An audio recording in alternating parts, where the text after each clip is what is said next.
खेत में मेहनत करता है, लेकिन उसकी फसल का दाम कौन तय करता है? एमएसपी, मंडी या बाजार? इन तीन शब्दों के बीच किसान की पूरी जिंदगी घूमती रहती है। ये सेवाजनक न्यूज है जहां सवाल पूछे जाते हैं, दबाए नहीं जाते। एमएसपी यानी न्यूनतम समर्थन मूल्य। सरकार हर साल कुछ फसलों का एक न्यूनतम दाम तय करती है ताकि अगर बाजार दाम गिर जाए तो किसान को कम से कम इतना पैसा जरूर मिले। लेकिन सवाल ये है, क्या हर किसान को एमएसपी मिलता है?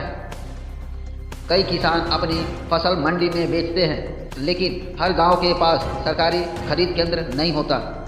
कई बार किसान को बिचौलियों के हाथ बेचना पड़ता है और जब मजबूरी होती है तो दाम वही तय करता है जिसके पास पैसा है। तो फिर एमएसपी कागज पर ज़्यादा है या ज़मीन पर? बीज का खर्च, खाद का खर्च, मजदूरी, डीजल, सिंचाई, इन सब को जोड़ने के बाद क्या किसान के हाथ में सही मुनाफा बचता है? अगर फसल खराब हो जाए तो क्या बीमा का पैसा समय पर मिलता है? खरीद केंद्र बढ़ाए जाएं, डीजल भुगतान समय पर हो, जानकारी सीधे किसान के मोबाइल तक पहुंचे और सबसे ज़रूरी, योजनाएं कागज से निकलकर खेत तक आए।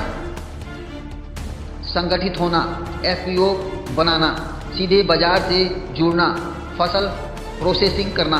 खेती अब सिर्फ परंपरा नहीं, एक आर्थिक रणनीति है।